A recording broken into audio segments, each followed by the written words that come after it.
विनेश तू तो मेरी बेटी है। ओलंपिक में मेडल लेकर के आई थी, तिरंगा लेकर के घूम रही थी, नाच रही थी मगन होकर के, देश का नाम रोशन करके वो बेटियां।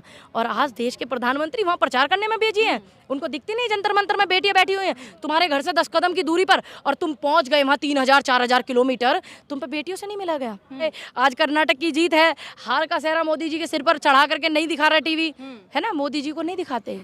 मोदी जी सिर्फ हाय हेलो करने, ऐसे हाय ये करने के लिए आएंगे वो, है ना, और सब चीज़ का श्रेय लेने के लिए आएंगे।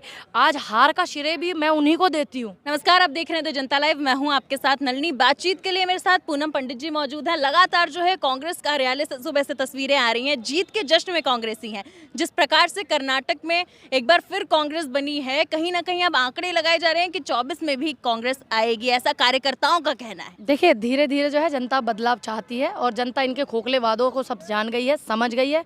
अब वो इनके खोखले वादों में नहीं आने वाली है, तो इसलिए सबको पता है। वहाँ पर जो कांग्रेस की जीत हुई, एक एक कार्यकर्ता की जीत है, एक एक वोटर की खुद की जीत है कि उन्होंने अपनी सूद बूद को ध्यान में रखते हुए वोट डाला। ये वोटर की सबसे पहले जीत है। फिर वहाँ पर हमारी जो हाईकमान है, राहुल जी, प्रियंका जी, खड़गे जी, डी के शिव कुमार जी, सीतारामैया जी, जनता इनको बेहद प्रेम करती है, सब बहुत ज़्यादा। हमारे प्रवक्ता हैं, उनको सभी को, वहाँ सभी लोगों की जीत से पहले वहाँ के वोटरों की जीत है। मैम, खड़गे जी को भी काफी श्रेय दिया जा रहा है। कहा जा रहा है कि उन्होंने लोगों से अपील की थी कि मैं कर्नाटक का बेटा हूं, तो अपने बेटे को भारत बहुमत से जिताइए। हाँ, बिल्कुल बिल्कुल, खड़गे जी को भी श्रेय जाता है, डी के शिव कुमार जी को भी जाता है, क्योंकि ये ज़्यादातर ये लोग उधर से है, सीतारामैया जी भी हैं, उनको भी जाता है। और हमारे खड़गे जी अध्यक्ष जी जो है वो नए अध्यक्ष जी हैं, और हमें तो पहली बार ऐसा मौका मिला कि हमने ऐसे अध्यक्ष जी को अपनी वोट से चुना। मुझे गर्व है इस बात का कि हमने जो है उनको चुना, उनको वोट डाला, और आज वो हमारे अध्यक्ष है और वो हमारा नेतृत्व कर रहे हैं सबका। जिस प्रकार से चुनावी रैलियों का आयोजन शुरुआत से हो रहा था, बीजेपी कहीं ना कहीं जो तमाम प्रचार को देखा गया उसको बजरंग वर्सेस कांग्रेस देखा गया। बजरंग बली को काफी नाम, ये जो नाम है वहां सुनने को मिला, आखिर क्यों? देखिए, ये लोगों का काम है, यूपी में चुनाव लड़े थे राम मंदिर पर, अब ये वहाँ पर गए बजरंग बली के नाम पर। लेकिन बली भी सब जानते हैं, बजरंग बली भी जानते हैं, राम भी जानते हैं कि क्या जनता के लिए सही है, क्या नहीं। हमने ईश्वर से कामना की, जय बजरंग बली, तोड़ दे भ्रष्टाचार की नली, तो इनकी तोड़ दी। मगर हमने तो आप लोगों ने दिया ना, आप लोगों ने कहा कि बजरंग दल को बैन कर देंगे, पीएफआई को बैन कर देंगे। पीएफआई और बजरंग दल को साथ में रखा गया। देखिए, ये तो चाहते हैं, इनके आईएसआई के एजेंट बजरंग दल के ही मिले थे ना, जो इनका सोशल मीडिया हैंडल संभालता था, है ना, ये ऐसे लोगों को साथ रखते हैं। अगर कोई भी व्यक्ति शांति भंग करता है, देश की जनता को उत्साह बढ़ाता है, उसका लड़ाई झगड़े में, दंगे में उसको प्रोत्साहित करता है, तो उस हर व्यक्ति को बैन कर देना चाहिए। सामाजिक कार्यकर्ता बताते हैं बजरंग दल वाले खुद को, मैम कहते हैं समाज के लिए काम करते हैं, बेहतरी के लिए काम करते हैं। आप उनको जो है इस तरीके की हमारे देश की खुफिया जांच वो थी, जानकारियां वो आईएसआई को इन्होंने दी थी, उसमें समाज का क्या वो था, समाज का क्या भला था, बतावे ना ये हमें, बताओ क्या। तो आप पीएफआई और बजरंग दल को एक ही पैमाने पे नापती हैं? हर एक व्यक्ति को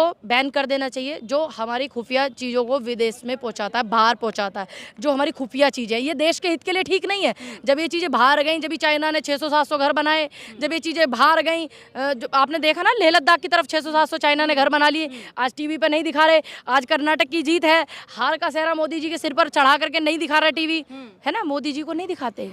मोदी जी सिर्फ हाय हेलो करने, ऐसे हाय ये करने के लिए आएंगे वो, है ना, और सब चीज़ का श्रेय लेने के लिए आएंगे। आज हार का श्रेय भी मैं उन्हीं को देती हूँ इस बात का। बीजेपी ने अपने सारे स्टार प्रचारक उतार दिए थे कर्नाटक के चुनाव में। खुद प्रधानमंत्री मोदी भी जो हैं वो चुनाव में चुनावी रैलियों को संबोधित कर रहे हैं। चुनावी रैलियां 19 सभाएं, 19 रैलियां देश के प्रधानमंत्री जी ने संबोधित की थी। जनता का खूब पैसा जो है टैक्स का वहाँ खूब झोंका था। ठीक, दूसरी बात, वहाँ की जनता सब जान गई है, जनता समझदार। बली को इस तरीके से कैद नहीं करने देंगे। कैद को कौन सा बजरंग बली कैद हो जाएंगे क्या? है कांग्रेसी कर रहे थे ना, कैसे हो जाएंगे बताओ हमें, कैसे हो जाएंगे? बजरंग दल और बजरंग बली को जोड़ा जा रहा क्या है। बजरंग बली को किसी की इतनी औकात है कोई कैद कर ले? वो ईश्वर है, वो हमारे आराध्य है। तो ये बात जनता समझ गई है कि वो हमारे आराध्य हैं, उनको कैद नहीं किया जा सकता। तुम होते कौन हो ये बात कहने वाली? होते कौन हो तुम ये बात कहने वाली कि राम को घर दिलाएंगे? अरे एक देश में एक सत्ताधारी आदमी ये कह रहा है कि राम को घर दिलाएंगे, जिसने पूरी सृष्टि की रचना की हो, जिसने पूरी सृष्टि को बनाया हो, उसको घर दिलाएंगे ये? है नई बातें करते हैं, मुद्दों की बात करो। वहां पर जितनी कांग्रेस ने मैनिफेस्टो में अपने रखे मुद्दे की बात रखी, जनता के मुद्दे की, जनता प्रताड़ित हो रही है। ठीक, सबको पता है 41,000 गुजरात में महिलाएं गायब हैं। देश के प्रधानमंत्री जो है, उनका गृह राज्य है वो, उन पे वे ना ढूंढी गई तो वे केरला स्टोरी को उठाए फिर रहे। सबको पता है 2016 में उनकी सरकार थी, कितनी बार गए वहां मिलने केरला में, जब ये कांड हुआ गए वे मिलने नहीं। तो बहुत सारी ऐसी चीजें हैं जो हम लोगों को सोच करके और समझ करके करनी चाहिए। कर्नाटक चुनाव से ठीक पहले केरला स्टोरी का रिलीज होना है, इसको आप किस तरीके से देख रही हैं? आप क्योंकि खुद प्रधानमंत्री कह रहे थे कि जाइए और फिल्में देखिए। हाँ, पुरवानिया भी, हाँ, ताकि जनता बस फिल्म देख ले। और तुम्हारी जो भ्रष्टाचार चल रहे हैं उन्होंने देखे जनता। हम भ्रष्टाचार देखेंगे जो हो रहे हैं, जनता पे जो प्रताड़ना हो रही है हम वो देखेंगे। तो केरल स्टोरी का जादू नहीं चल पाया, नहीं चल पाया, सबको पता, जब तो नई सरकार बनी। दूसरी बात मैं और कहना चाहूंगी, पुरवानिया भी करवा दीजिए रिलीज। एक स्टोरी, गुजरात स्टोरी करवा दे रिलीज।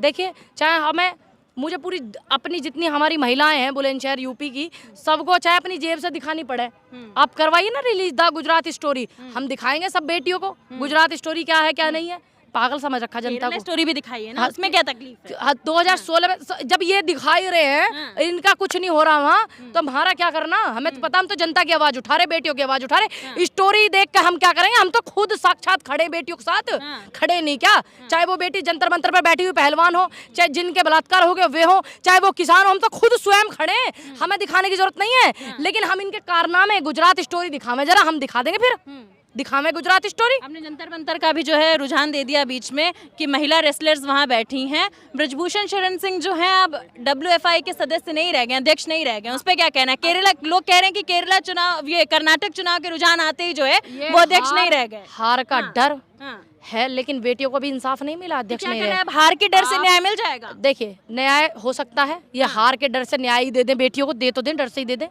दे दें। दूसरी बात, अभी वो जेल नहीं गए, पोस्को एक्ट में उनको जेल जाना है, पुलिस उनकी अरेस्टिंग करे। देश के जो हमारे गृह मंत्री हैं वो अपनी पुलिस को थोड़ा इधर लगाएं। वैसे तो वो पुलिस को इतनी अलर्ट कर देते हैं कि जो है तुरंत सिस्टम को अलर्ट कर देते हैं। 2 दिन में राहुल जी की सदस्य रद्द, 1 दिन में सदस्यता रद्द, 1 दिन में कुछ, 1 दिन में कुछ, 1 दिन में घर खाली, सब कर देते हैं। लेकिन मैं गृह मंत्री जी से निवेदन करूंगी, अगर तुम्हारा प्रचार तंत्र खत्म हो गया हो तो तुम जो आ करके यहाँ दिल्ली पुलिस को थोड़ा अलर्ट करो और उन्हें आदेश दो कि ये पोस्को एक्ट लगा हुआ है, इनको अरेस्ट करें। राहुल जी की सदस्यता जाने की आपने बात कही, घर खाली करवाने की बात कही, कर्नाटक चुनाव से ठीक पहले ये सब हुआ, क्या लगता है कहीं ना कहीं पार्टी को कमजोर करने की कोशिश की जा रही थी? देखिए, ये पार्टी को, विपक्ष को कमजोर करने की कोशिश की जा रही थी। देखिए, आज देश में जो तमाम जनता के मुद्दे उठा रहा है वो कौन उठा रहा है? वो कांग्रेस उठा रही है। क्यों बीजेपी नहीं उठा रही है? कहती तो है बेटी बचाओ बेटी पढ़ाओ, सभी का साथ सभी का विकास। तो फिर ये बेटी कौन सी है जो जंतर मंतर पे बैठी? विदेश आई है, ये विदेश से आई है, ये भी देश की बेटी है, गौरव है देश का। देश के प्रधानमंत्री जी ने भी वो हासिल नहीं किया जो इन बेटियों ने किया। प्रधानमंत्री जी ने कर्नाटक चुनाव में कहा कि बजरंग बली को जो है कैद नहीं करने देंगे, हम वापस से बजरंग बली को लाएंगे। कौन कैद कर लेगा? कांग्रेसी कर रहे थे। कैसे कैद कर लोगे तुम? अगर भगवान को तुम कैद कर लोगे तो तुम भगवान से सारे काम करो। भगवान तो रचयिता है ना सृष्टि का, तो फिर तुम्हारी हमें जरूरत क्या? तो बजरंग दल को बैन कर रहे हैं ना? हमें फिर वोट की जरूरत क्या? हम तो भगवान से कह देंगे कि तुम इन्हें हरा दो और इन्हें जिता दो। भाई, हम निवेदन करते, भगवान से प्रार्थना करते, हमारी आस्था है, लेकिन भगवान को कोई कैद कर सकता है? तो इनका ये जादू वहाँ चला नहीं है। दूसरी बात, विनेश तू तो मेरी बेटी है, ओलंपिक में मेडल लेकर के आई थी, तिरंगा लेकर के घूम रही थी, नाच रही थी मगन होकर के, देश का नाम रोशन करके वो बेटियां। और आज देश के प्रधानमंत्री वहां प्रचार करने में भेजी हैं। उनको दिखती नहीं जंतर मंतर में बेटियां बैठी हुई हैं तुम्हारे घर से 10 कदम की दूरी पर, और तुम पहुंच गए वहां 3000-4000 किलोमीटर, तुम पे बेटियों से नहीं मिला गया? बताओ। तो ये सभी मुद्दों पर चुनाव होगा। बेरोजगारी वहाँ जनता ने देखा कितनी चरम पर, बेटियों के लिए केरला स्टोरी जिसे गाय फिर रहे, तुम्हारी सरकार गठबंधन की है। भारत जोड़ो यात्रा एक बहुत बड़ा फायदेमंद रही इस पूरे चुनाव के लिए, जनता के लिए काफ़ी बेहद फायदेमंद है। और बेरोजगारों की आवाज़ थी भारत जोड़ो, बेटियों की आवाज़ थी भारत जोड़ो यात्रा, हम बेटियों का सम्मान थी भारत जोड़ो यात्रा, खिलाड़ियों का स्वाभिमान थी भारत जोड़ो यात्रा, और इस देश का किसान का सम्मान थी भारत जोड़ो यात्रा, सर्वधर्म का सम्मान थी भारत जोड़ो यात्रा। जिस तरीके से पिछले कुछ सालों की बात करें तो कहा जा रहा था कि कांग्रेस कहीं ना कहीं रेस से बाहर चल रही थी, लेकिन अब घर वापसी कांग्रेस की हो चुकी है, कर्नाटक में दोबारा आ चुकी है, और अब कहा जा रहा है कि 24 में भी आने के आकलन लग रहे हैं। आपको क्या लगता है? प्रधानमंत्री कांग्रेस देगी 2024 में, और हमारी जनता जो है कांग्रेस को प्रधानमंत्री। बीजेपी कह रही है दोबारा प्रधानमंत्री नरेंद्र मोदी बनेंगे। इसीलिए तो वो हार का सेहरा सिर पर नहीं बांधना चाहते देश के प्रधानमंत्री। देखिए नड्डा जी को चढ़ा दिया कि जाइए आप झेलिए हार, और अब अपनी साफ छवि लेकर के आ गए ताकि मैं 24 में अपना मुंह दिखा सकूं और प्रचार तंत्र करता रहूं। जो इसके जिम्मेदारी जिसकी प्रचार की है, जो रैलियां कर रहा है, लाखों करोड़ों रुपए खर्च करवा रहा है रैलियों में, उसके ऊपर हार का सेहरा बंधेगा। नमस्ते भैया, उसी के ऊपर बंधेगा ये हार का सेहरा। ये देश के हमारे जो फेलियर जो रहा पिछले 7-8 साल से, वो जनता देख रही है। तो फिर से अब कांग्रेस आएगी। कांग्रेस आई। चलिए ठीक है, बहुत बहुत शुक्रिया आपका।